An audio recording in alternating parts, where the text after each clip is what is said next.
What's going on, YouTube? It's OCK, also known as Alvin the Director. I'm back again with another video. Alright, so a lot of people have been commenting about the OML and sending me DMs about the OML and asking, what it is.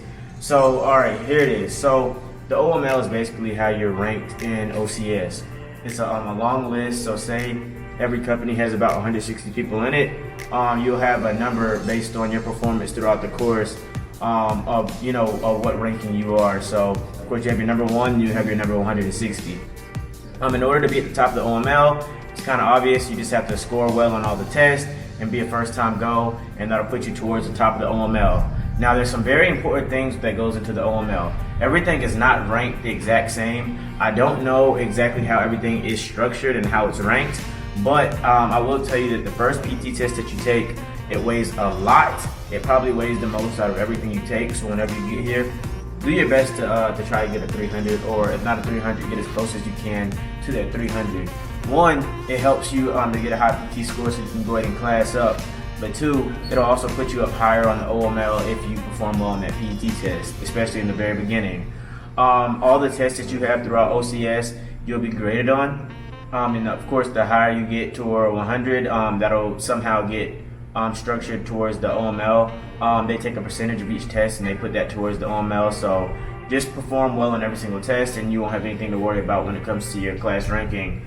Also, whenever you have like land nav or any other big event, you want to make sure that you're a first time go. Being a first time go will set you ahead of a lot of people. So for folks who retest, they might not be as high on the OML because of course they had to take that retest, so it counts against them.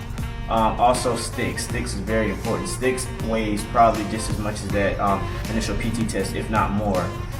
So like I said before, in our company we did 2 squad leader looks and 2 team leader looks, so that counted towards our OML, and of course you're going to try to max that out the best you can.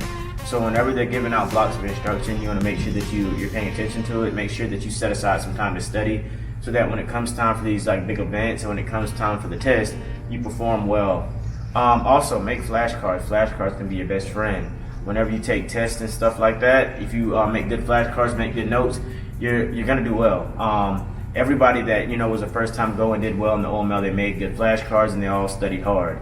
So if you want to be towards the top of the OML, then I highly suggest that you go ahead and do that. And of course the OML correlates with how you branch at the end of the day. So if you want to get your number 1 pick, you want to score as high as you can on that OML. For folks that are in the middle or towards the end, you may not get your first or second choice. So again, practicing for the events and studying hard and asking good questions, that'll help you with your performance at OCS. And that's really it. So if you have any additional questions about the OML, you can go ahead and drop them in the comments below. You can shoot me a DM at Alvin the Director. You can follow me on Snapchat at whoischipmunk, and you can follow me on Twitter at whoischipmunk. I'm Alvin the Director, and I'm out.